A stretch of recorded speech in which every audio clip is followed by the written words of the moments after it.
What's going on, everybody? Hello again and welcome back to another episode of the Welch Report with me, Jean-Luc Welch. That is right. Get excited. We're back, yes indeed, with another action-packed show for you today, covering the world of boxing specifically, because my goodness, talk about stuff has come down the pipe when it comes to the landscape and the atmosphere of boxing. Fights just got made left, right, and center. We got an undisputed fight happening this weekend. Oh, so much to talk about and so much to discuss, as well as potentially some NBA opportunities, rather NBA topics if we have some time. But even still, David Beterbiev now going to fight David Morrell. We got Bivol versus Beterbiev, and we got the return of Errol the Truth Spence Jr. to the ring against who you may ask, Sebastian Fundora. So much to talk about, so little time. I'm Jean-Luc Welch. Thank you for tuning in and listening, and please go ahead, leave a like on the video. Comment your thoughts and opinions right here in the chat. Subscribe to the channel and share the show with everybody that you know so we can keep on building up this empire of a community together. Absolutely. And again, you can find us anywhere and everywhere on any and every podcasting platform imaginable. On Spotify, Apple Podcasts, you name it, we're there.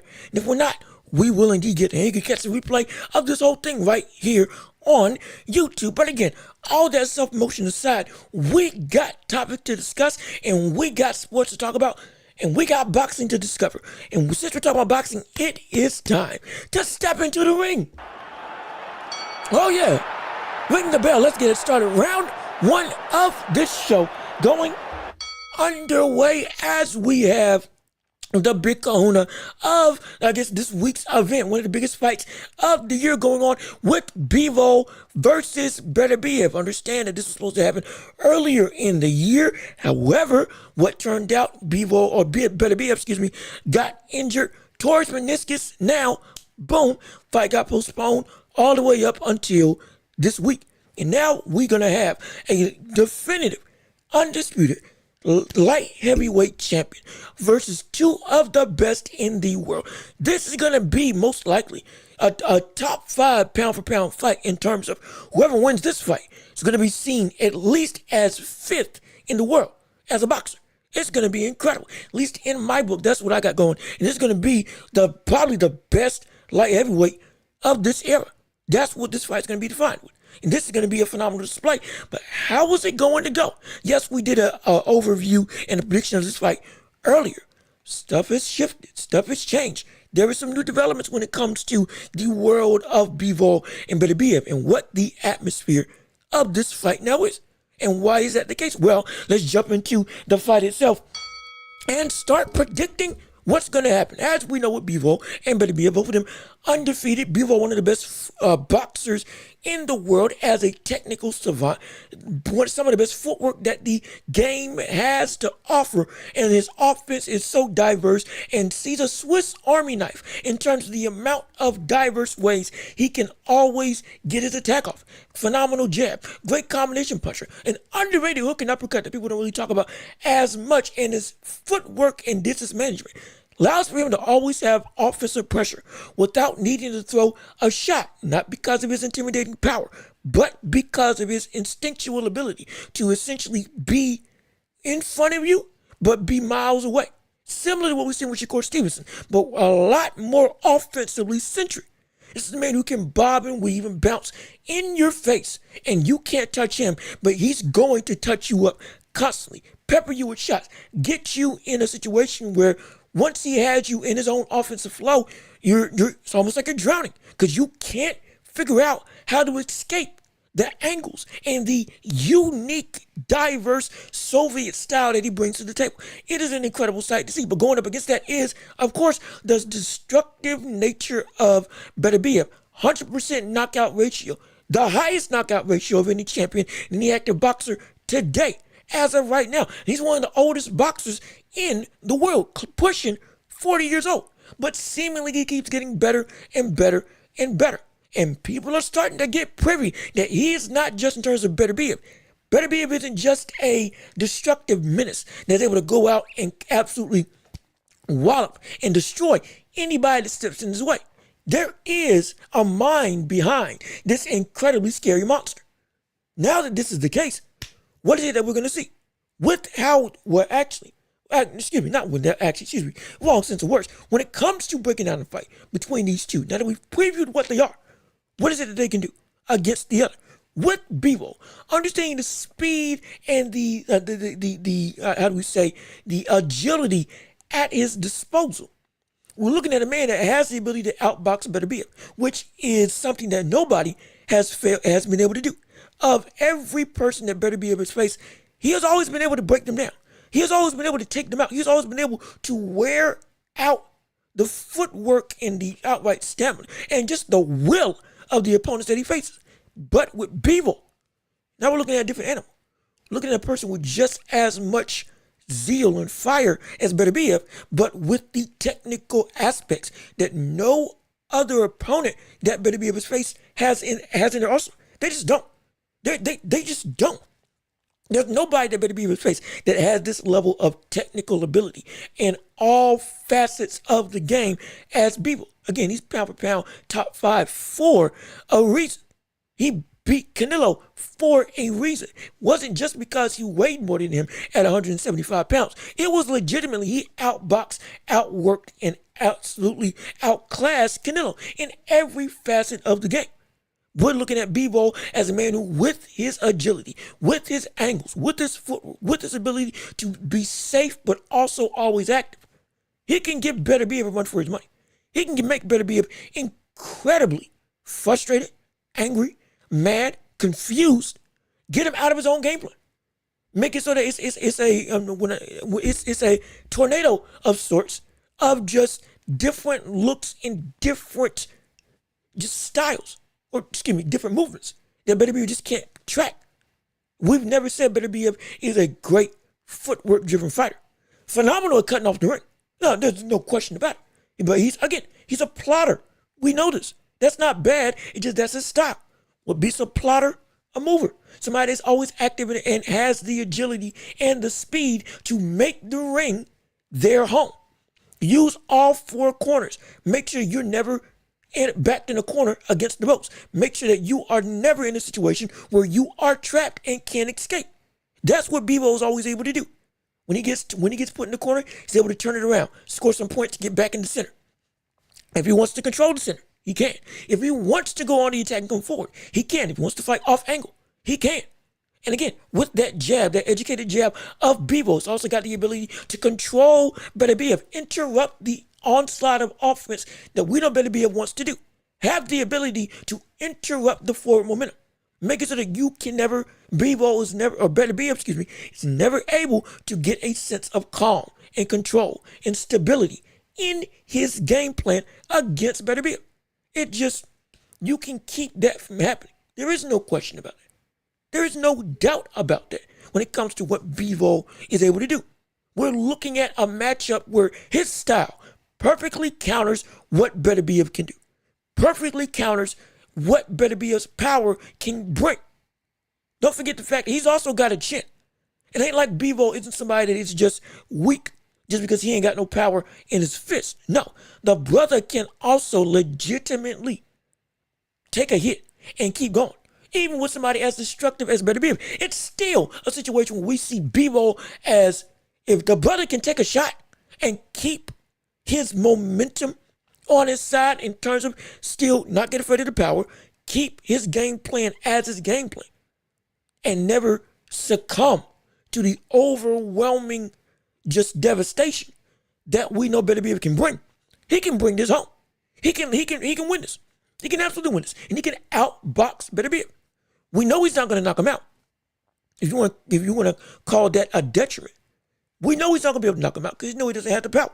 We know he doesn't have the actual punching ability to take Beterbiev out. But he does have the ability to outbox Beterbiev.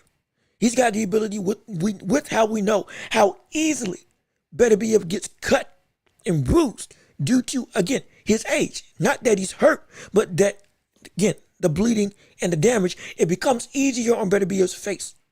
That's just the truth. Because of that, we could see that damage sway judges, sway rounds, sway even the referees. And if it gets bad enough, dare I say, we could see a stoppage due to just too much damage because of Beterbiev's inclination to bleed and bruise easily. Again, not because he's hurt, damaged, and wobbled and just broken apart, but just because it's the makeup of his body. He cuts easy. So there is an absolute avenue that we can see Beterbiev or Bivol outbox, outclass, and just win against Beterbiev. It is absolutely true. There's no question in my mind. And when we talk about will, again, we've talked about this before when it comes to boxing. The will of a boxer is the biggest thing that makes or breaks what they can do. Boxing is 80% mental and 90% mental, 10% physical. And as much as we know that Beterbiev physically has the advantage, Bivol up here may just be the man to take out Beterbiev because of the will to not lose, the will to dig deep, the will to have a consistent nature of constant conquering, a consistent ability to make sure I will pull myself up regardless of what comes my way, even against the demonstrative nature of Beterbiev. Oh, we could see Bivol pull it out, no doubt about it. With his boxing ability, with his speed, with his jab, with his off-angle offense, and the constant ability to be in front of you while also being miles away. With his ability to stay in the pocket and always be safe. With his ability to bounce in and out at such an easy pace. With his ability to hide that right hand with his movements. He may not be able to knock out Beterbiev, but he could outbox him and he could beat him. It is entirely possible. But on the flip side of the coin, we got Artur Beterbiev. And Beterbiev, as much as Bivol is complex savantism, outright beautiful boxing in terms of stylistically and everything that he uses. Oh, he's a Swiss Army knife, and it's incredible.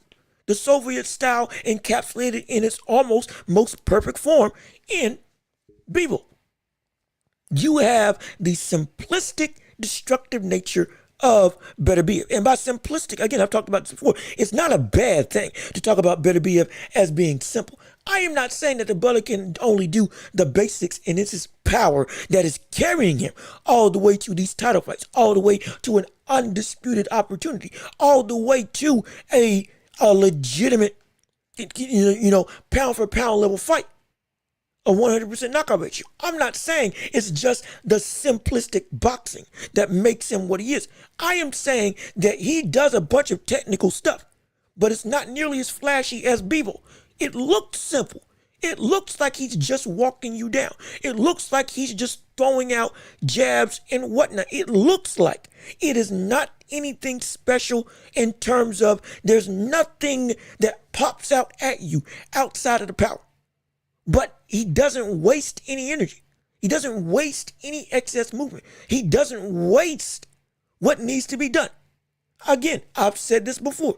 The quickest way from point A to point B is a straight line. That is what Beterbiev does. Just what needs to be done, plain and simple. And because of that, that is, again, a perfect counter to Bivol.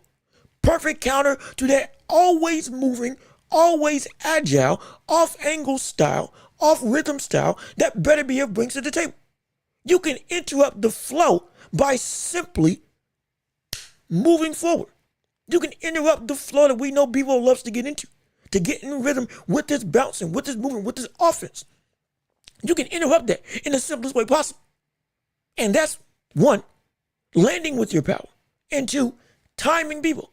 And Beterbiev can do both of those things. And he can do it in such a destructive way. We're looking at Beterbiev as a man who, if there was any way that we're going to see this fight in, it will be in KO with Beterbiev. No question. In terms of what the most likely outcome will be if we see Beterbiev win. It's going to be by knockout. It's going to be that the simplest way to stop the movement is what? Attack the body. Flood the basement, in the words of Teddy Atlas. Make it so that we make Bivol grounded. Make Bivol a plotter. Make Bivol turn into not a mover, but make it into a you're stand still, stand and bang type fighter. Turn this into a fight. That's what we can see Beterbiev do. Turn this into a fight. Make it so that Bivol is not able to come in with the energetic hopping back and forth style that he wants to do. Make it so that, hey, he's got to stand flat foot and set up his shots if he wants to have a chance. Make it so that the only way you can make this fight go in your favor, you're going to have to load up. That's going to be the only thing that Bivol will be able to do in the mind of Beterbiev that he wants to do. Again, we look at Canelo versus Bivol. Canelo tried to bully Bivol, but he couldn't do it. Canelo tried to keep Bivol in a corner, but Canelo tried to work his arms, work his body, make it so that you wore down the mind and physical ability of Bivol so that he couldn't throw those 8-punch string combinations, so that the flow of his offense became stagnated, so that, like every other opponent, he would slowly but surely shut down as a whole. First, he can't use his feet. Now he can't use his jab. Now we can't take hits to the body. Now the head's open for the attack because he brings his arms down. Canelo couldn't do that. Most opponents can't do that when it comes to Bivol. Beterbiev can. Beterbiev can absolutely take this fight and turn this into a fight. Turn this into a war. Turn this into a knockdown, drag out brawl. Not saying he isn't technical. No, the reason why he can turn it into that is because he's got the technical ability to cut off the ring and cut off the actual facets of Bivol's offensive game with his own technical prowess. With, again, the simplistic stuff that he does. It is not that he doesn't have footwork. It is not that he doesn't have an understanding of the sweet science. It is not that. The brother is just a slugging menace. He's far from that. But again, the simplistic nature of just doing the simple stuff to negate the technical complexity that we know Bivol brings to all of his opponents. He's got the tools, and he can definitely take them out. And when it comes to who I think's going to win in all of this, it comes down to two key factors. One of those key factors with this fight is going to be the jab. We tested with Bivol, and how it's a phenomenal, popping, snapping, outright insane jab that he can use to set up all of his offense and control the ring by itself. And it's long. And it can come from both just standard boxing stance, or it can come from down below. It can even wrap around if he wants. There's so many ways that we can see Bivol go and turn this into, again, a pot-shotting school on the side of Beterbiev. He can do that. But when it comes to the other side of the coin, again, this is a key factor. Beterbiev's jab, if it can be what we saw it in his last fight, he's going to win. Because Beterbiev has been a man for everything that he's had at his disposal. Jabbing was never his biggest strong suit. However, in his last fight, against a brother who's never been knocked down, I forget his name, it'll lose me at this moment. But he was able to use that jab better than I've ever seen him before. Better than I've ever seen Beterbiev have a controlling, dominant, stiff, bludgeoning, debilitating jab. Never seen it to that level of elite degree. We saw would be with Beterbiev in his last fight. And he was able to stop everything that his opponent was doing off of that jab, controlling the fight for many rounds with nothing but his jab. when his opponent was still moving around the ring. Eventually, it set up the ability to stop the momentum and movement of his opponent. So that, boom, now you can set up all your other shots and go to work in the corner and do whatever you want. That's what Beterbiev was able to do. And he's got a better jab than I've ever seen him before. And that jab can beat Bivol's jab. That jab can beat the controlling aspect of Bivol. That jab can interrupt the very flow and momentum that we know Bivol wants to have on a consistent basis, night after night after night. We know this. We've seen this. We've experienced this with our own eyes. Now you make it so that stiff jab not just interrupts and takes away the jabbing ability of Bivol, but it's also got the power to knock this brother back, hurt him, make it so that he is now afraid to come forward and throw his offense. Brother, you got yourself a real means of success. Not to mention the fact that when it comes to Beterbiev implementing the game plan of slowing down Bivol, with the power that he's got at his disposal, there is no question in my mind that if he is able to touch Bivol, if Beterbiev is able to touch Bivol and make it so that he's consistently feeling that power, it will happen. He'll do what Canelo couldn't do. He will do what Canelo never failed to do, which was make it so that Bivol becomes lax, becomes fundamentally loose, becomes a fighter, not a boxer. And if that happens, Beterbiev's got this in the bag. Because I can guarantee you this right now. As much of the will that we saw Bivol have throughout his entire career, he can't take that power. There is nobody in the light heavyweight division that can take the power of Beterbiev. None. None whatsoever. And this is people with proven chins that have been touched. They can't handle the power. We've heard stories in training camp. We've heard stories in sparring. This man is a menace. It's the closest thing to George Foreman that we have in boxing in terms of the outright scary nature. Sonny Liston. It's the closest thing to that right now. When it comes to just outright destruction with every single shot. Not to mention the fact that Butter doesn't need to load up shots to do that same damage. He can simply do arm punches and get that same effect of making it so that you become a sitting duck because you don't know what to do with that power. You don't know what to do with that ability. Excuse me while I'm drinking some coffee and making sure I'm still getting my energy up. But that's what we're looking at. We're looking at a Beterbiev that can systematically break down Bivol and turn Bivol into a fighter. And with that power, turn Bivol into a scared fighter, a worried fighter, a fighter that now doesn't want to be in the midst of what Beterbiev is bringing to the table. It's a situation where it really is. It really is. Now, when it comes to my actual prediction, I'm sorry. The second point, the second thing that makes this fight so incredible, or rather so unpredictable, is the injury of Beterbiev. So remember, Beterbiev is still, we're not recovering. He's healed, quote unquote, from that meniscus tear.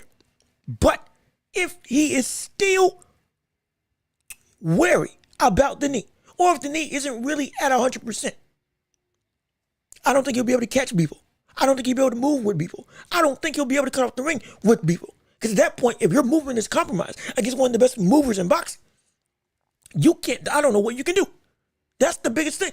And if he can't put weight on that knee to throw punches like we know he's been able to do for all of his career, this fight's going to be over and Bivol's going to win. That's the biggest thing. The jab of Beterbiev versus the jab of Bivol, and the knee of Beterbiev versus the agility of Bivol. Those are the two things that are going to tell the story of this entire fight. Those are going to be the two defining things outside of the other known factors that we know both of these fighters bring to the table. Those are going to be the two things that make this fight either go in one man's favor or the other. And if we see that the knee can't hold up, Bivol won't be able to win. But for my actual prediction, who I think is actually going to take this, who I think really is going to win this fight, I got Beterbiev. I had him for when it first got announced, when I first did this breakdown, and I ain't changing. I got Beterbiev winning. Mr. Swamp, thank you for tuning in and joining in on the show. I bet $7,000 on Bivol fight to go over 8.5. Understandable with the movement and the understood will and chin of Bivol. Yeah, this could go 8.5. This probably will go to a decision if Bivol was going to win. So I understand the bet. Also, $7,000. My gosh, throw some of that my way. Why don't I'm just being funny. I'm just being funny. I would love some money though. Hey, we ain't doing this for free, if you know what I mean. But no, I completely get it. The bet is understandable. Absolutely. I got Beterbiev though, in 11, because once round 11 comes, I don't think Bivol is going to be able to hop around the ring. I think it's going to turn into, at that point in time, a fight, not a boxing match, a fight. Because Bivol can win a boxing match with Beterbiev, but he can't win a fight with Beterbiev. And Beterbiev, as a boxer, has the ability to go toe-to-toe with Bivol. Maybe not to the same high degree, even though Beterbiev is indeed an elite boxer. Not just a slugger, not just a brawler. Like I said before, the simplistic stuff that he does, it just looks simple because it's not as exaggerated as we see other fighters like Shakur, like Bivol, like Caleb Plant. Those types of people, the technical aspects are apparent and they're very much on display. It's big and small stuff that they do. That is like, oh man, slick, moving, all this stuff. Phenomenal. Beterbiev is technical. It's just simple. And it's overshadowed by the power. But no, it's still there. So he's got the ability to box with Bivol. And until he turns Bivol into a fighter instead of a boxer. And at that point in time, now, he can get him. And that's what I think is what happen. He'll be able to get him. He'll be able to take him out. He'll be able to knock out Bivol. He will be able to do what Canelo and no other fighter has been able to do to Bivol, which is not just hurt, but also take out, destroy, and keep not just that 100% knockout ratio, but also make it so that Bivol tastes the real awe-inspiring power, the legendary power that we've talked about with Beterbiev constantly. Again, he's a nightmare. In sparring, we've heard stories. In fights, we've seen this man break faces akin to Errol Spence Jr., akin to David Benavidez, but on a higher level because he's knocked everybody out after he's hurt him. It's been incredible. I just think, let's see, Mr. Swamp, I just think, it will go to championship rounds at least. Absolutely. I think it go championship rounds. No doubt about it. And yes, if you can't pronounce the name, we'll say Mappy. Excuse me if I'm mispronouncing your username. I'm so sorry. But yes, this is Canelo, I believe, versus Russia. I'm not really privy to my flags. Apologies if I'm wrong. But yes, this is a country on country war. This is a battle of two behemoths in the light heavyweight division and in all of boxing. This, again, understand the ramifications. This isn't just country versus country. This is a legitimate point in time that will shake up the makeup of the pound for pound division. Whoever wins this fight, at minimum, is going to be the 5th best pound for pound fighter in the world. And on other people's opinion, he may be 4th. Some people may even have him 3rd, depending on how the fight goes. If we see an absolute dominating display on one side or the other. Not saying it's going to happen, but I'm saying, at minimum, whoever wins this fight is going to be seen not just as the best in the division, but as the threshold for top 5 in the world at minimum. But I got Beterbiev knocking out Bivol in 11 rounds. After he breaks down Bivol, after he makes it so that Bivol becomes a plotter, not a mover, after he takes away the jab with Beterbiev's own jab and does enough damage to make it so that now Bivol, you can't box anymore. And your only recourse is to fight. And when you try to fight me, if you're Beterbiev, it's a done deal. Now it's just a matter of time before this fight comes to an end. And we have a new undisputed light heavyweight champion in Beterbiev. So that's my opinion. Love to hear your thoughts. Keep on commenting down below. Love the interaction. Absolutely. Again, we're a small channel, but we're building up great with you and your support. Share this with everybody that you know, because we still got more to talk about on this show, like with the recent announcement of a fan favorite of the boxing community we have in our next segment. Errol Spence Jr. is back. Oh my gosh. Errol Spence is returned. One of the faces of boxing, Errol Spence Jr., the truth, is about to come back into boxing against Sebastian Fundora. This fight was rumored multiple times over months and months and months. Didn't say anything because I wasn't sure if anything was going to be set in stone. Now it's set in stone. We got Spence and we got Fundora fighting against each other for Fundora's, I believe, title. I believe WBO title, if I'm not mistaken, at 154 pounds. Same division as Tim Tszyu. And I believe same division as Terrence Crawford. We got some stuff going on. And now this is where the stuff really gets interesting. When it comes to Errol Spence versus Fundora, is this the right fight for Spence's first time back? We're all excited. Understandable. We want to see the body snatcher, one of the more destructive forces in boxing, make his return, especially after the dominating loss that he got against Terrence Crawford. No question in my mind. We want to see that. We want to experience it. We want to have Errol Spence go on a comeback tour, get back against Terrence Crawford. However, is this the best way to go about it?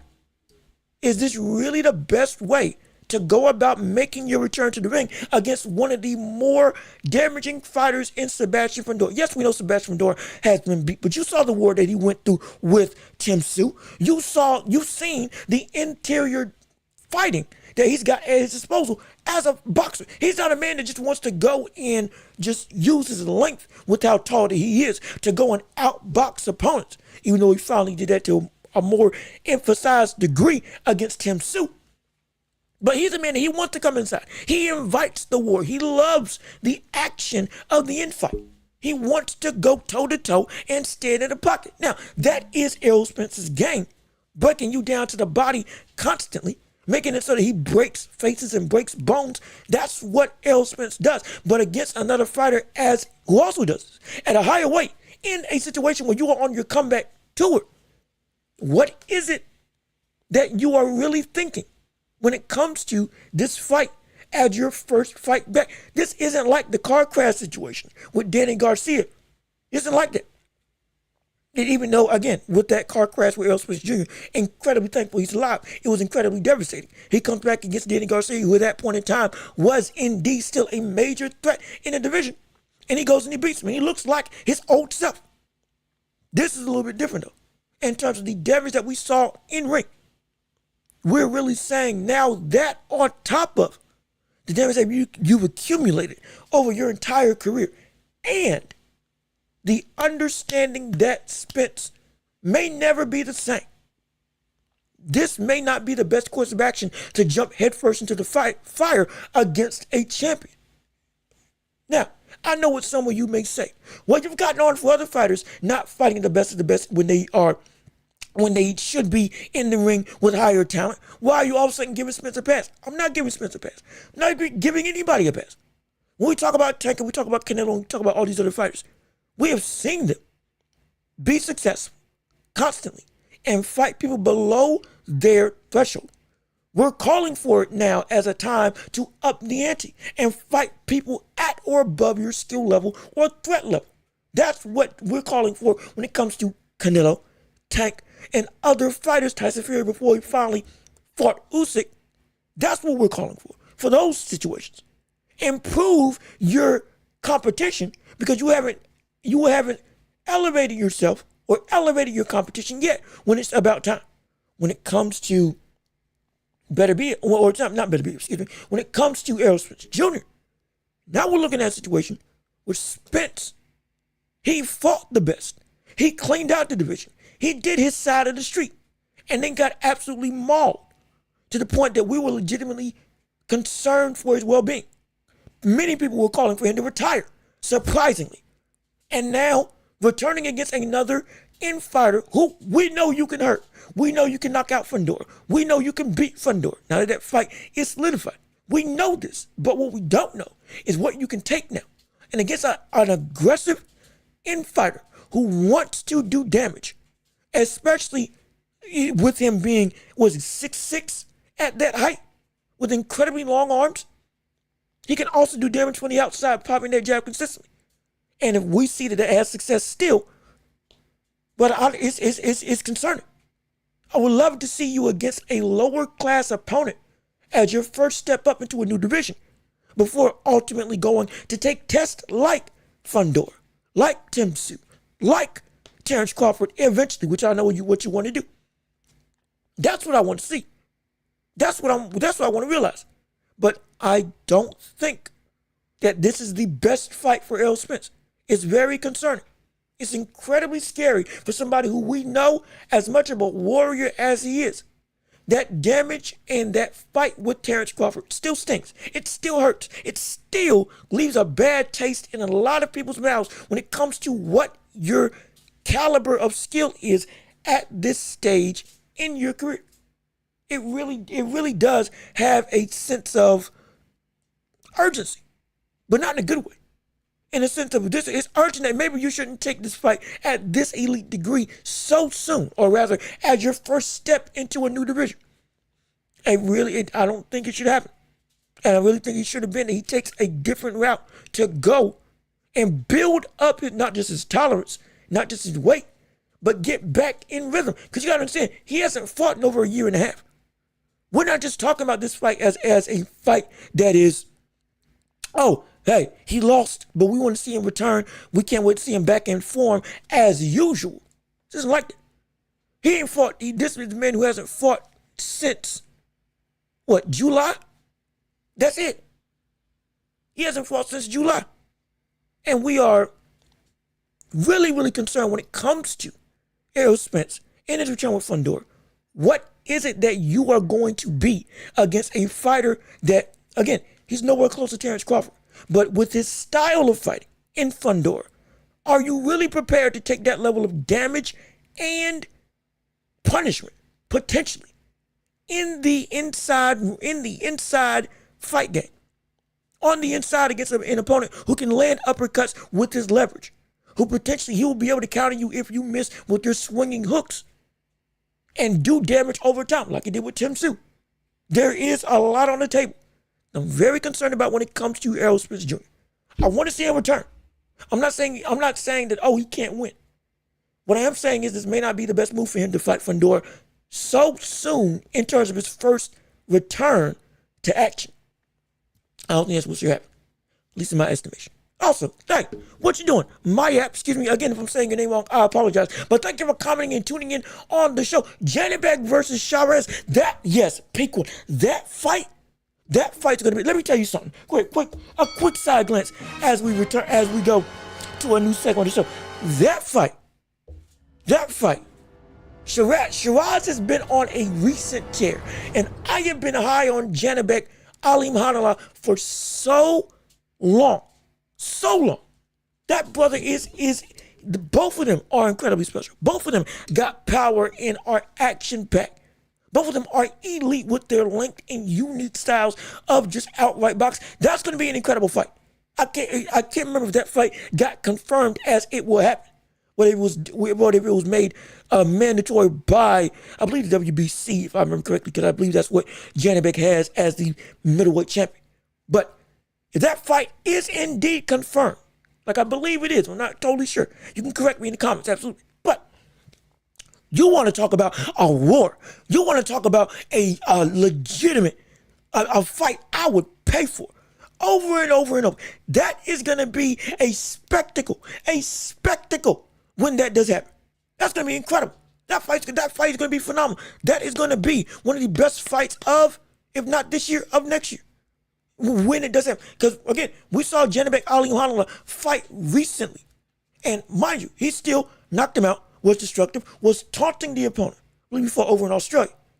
But there are some holes that were in his game that make him beatable. And Chavez is a man that can take advantage of those holes. And he's got the power to make Janibek respect him. Unlike Janibek's done with most of the other opponents. Because Janibek's own power and outright dominating offense is something that normally takes hold and overshadows everybody. Everybody that he faces up against. But against Chavez, talk about a war, talk about a great fight, talk about a spectacle of an event. That is going to be a absolutely phenomenal fight. That feels like an old school fight.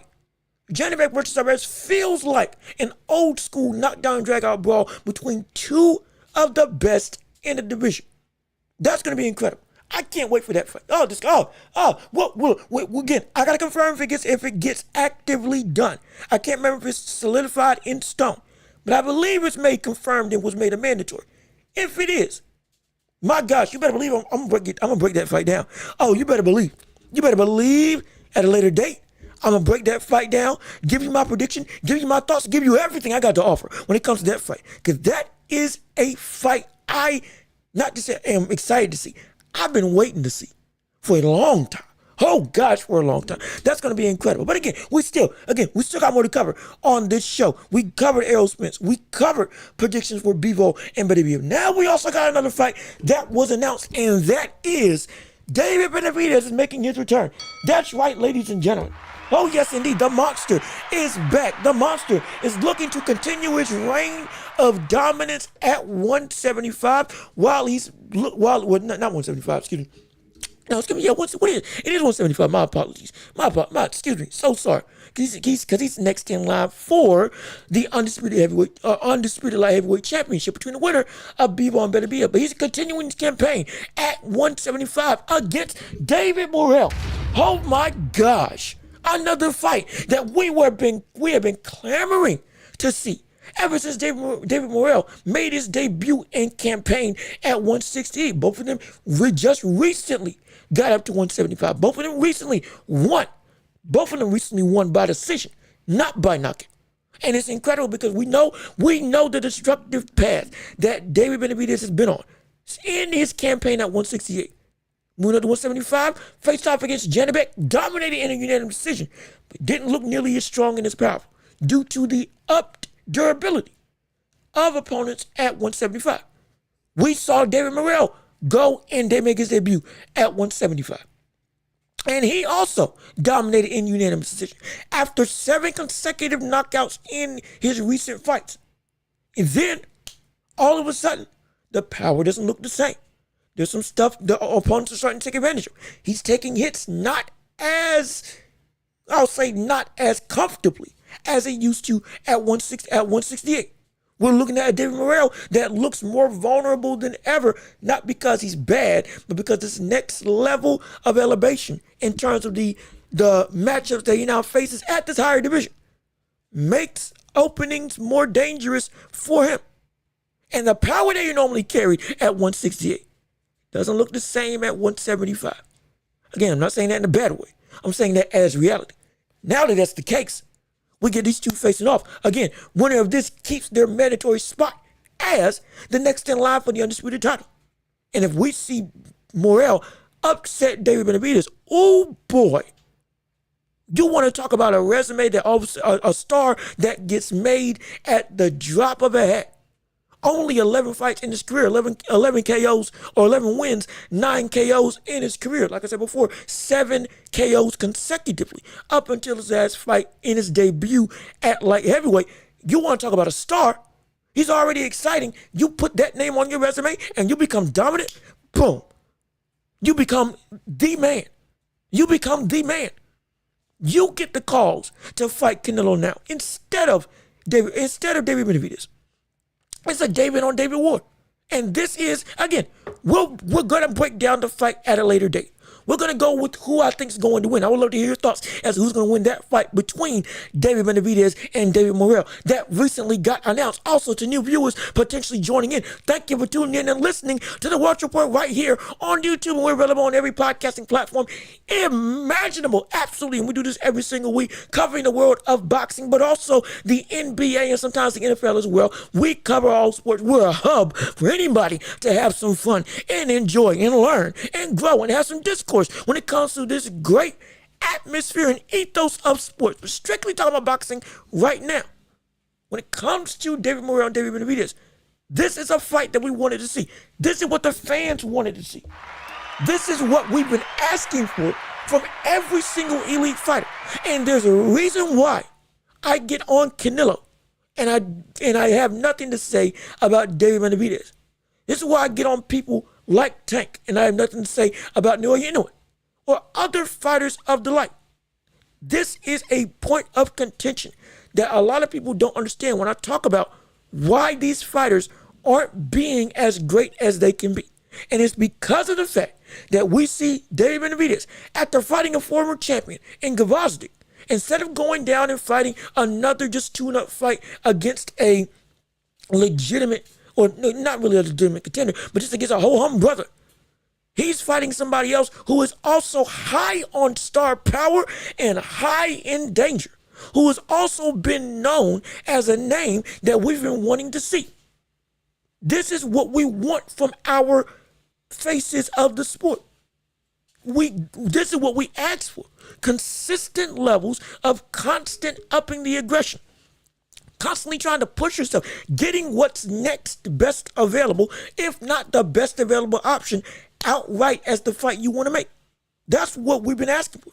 When it comes to people like David Beterbiev, we never can talk about what his mentality as a boxer is. We can never talk about his ability to challenge greatness and up his legacy. We never have to talk about what his ability is in terms of mentally to keep on making and stamping his name in the annals of boxing history. We don't have to talk about it because consistently he's moving.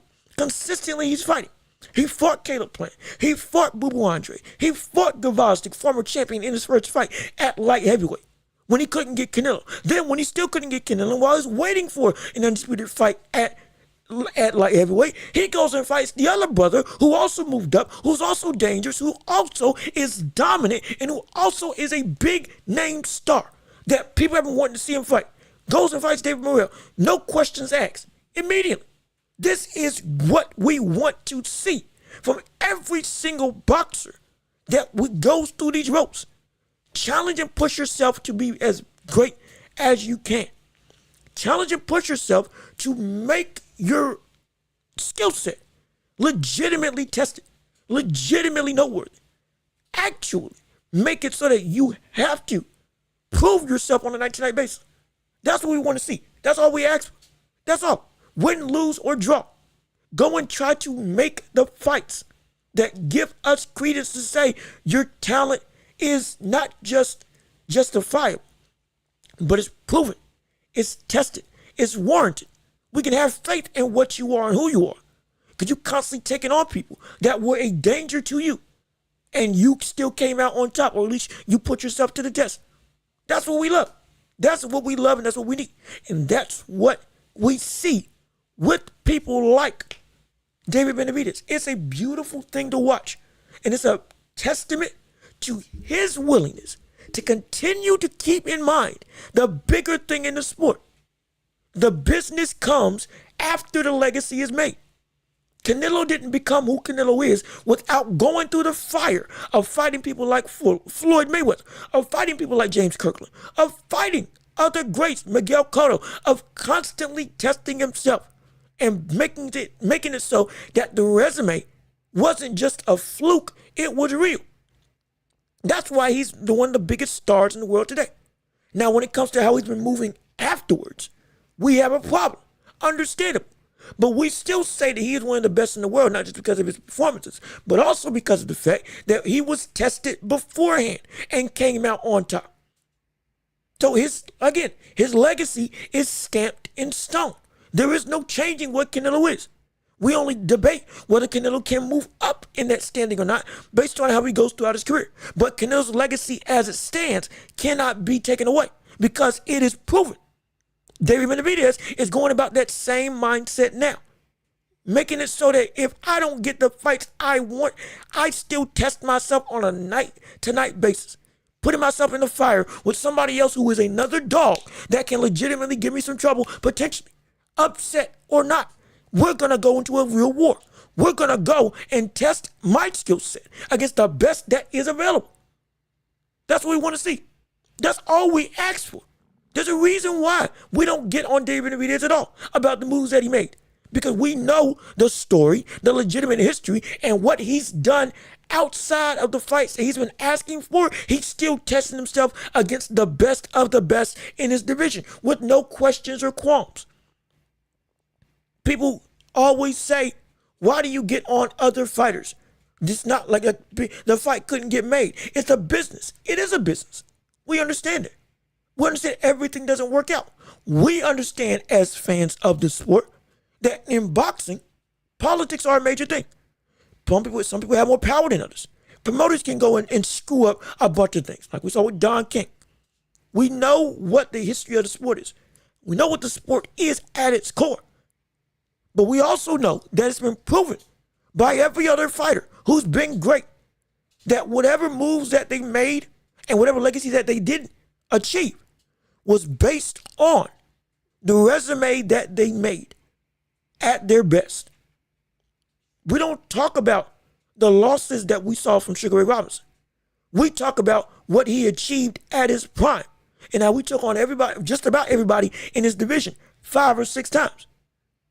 We don't talk about how Ali lost to Larry Holmes. We talk about how Ali went and fought Larry Holmes at 30-something years old when he had no business being in the ring, but still went out and did it. We talk about then how he came back from the Frazier fights. We talk about how he came back from the Ken Norton fights. He lost, but he still took on the best of the best on a consistent rate. Frazier beat Ali, lost twice. We say he's one of the greatest that we've seen in heavyweight history. Lost to George Foreman. Still went back and rematched the brother after getting destroyed. Did not care. Went to go and make the fights that people wanted to see. And consistently tested himself, regardless of who was in his way. Floyd Mayweather, before he turned into Money Mayweather, went through and made his legacy by beating, I believe, Tito Trinidad and a bunch of other legitimate elite fighters of his time. Going through the ringer. He legitimately did. And then when he got the status, that's when he started moving different. That's when he started fighting people not at their best, but maybe a little bit past what they were. But even then, when he fought people like Mike Donna and it was tested and he got tested, what happened? Immediately rematched the brother and outclassed him fully. We've seen all these people.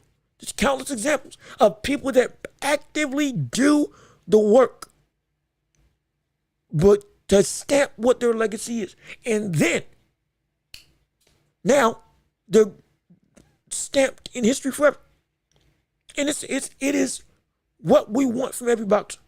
And David Beterbiev is following that model perfectly. Continuing to constantly put himself to the test against the best that the world has to offer within his weight class. That's all we want to see. If you can't get the best fight, get the next best fight. Don't go down to a smaller division and try to make a fight. Don't go down to a division below you that doesn't have any business going in the ring with you. Don't do it. That's not what we want to see. That's not what helps you out. That's not what makes you better. That's not what tests you. That's not what makes your ability really shine. Doesn't give us confidence to say that, oh yeah, you really are who you say you are.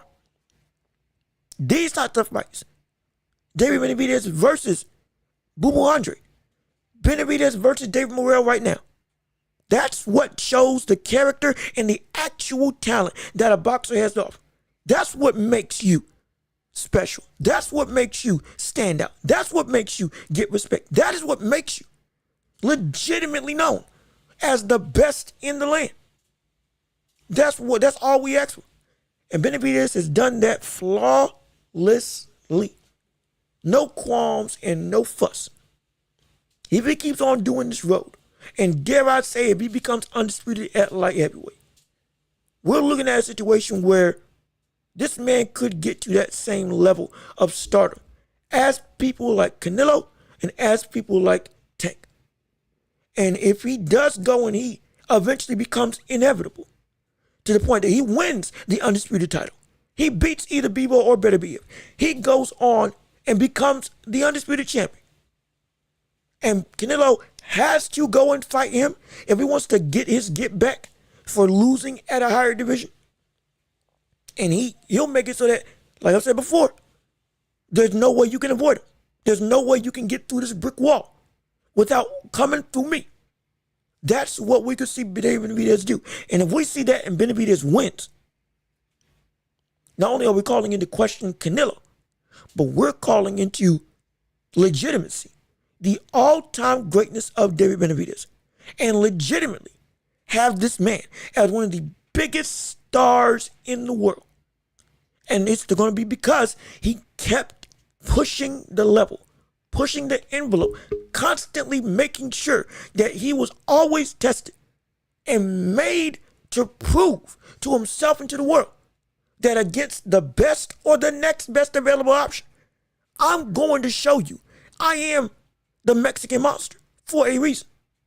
It's not just about the ability, it's about the tested ability. It's not just about what you can do in the ring, it's about who you do it against. It's not just about the knockout power. It's not just about the ability to box. It's not just about all these different types of traits and skill sets that a boxer may have that makes the boxing world fall in love with them. It's not just about that. It's never been just about that. It is about the cold, hard truth of when you step in the ring with somebody that is your equal or comparable to you, or dare I say better than you. What do you do? How do you fare? What is it that you can achieve when you are pushed to your limit or perceived pushed to your limit against a fighter who on paper should be your match, should be the thing that takes you out?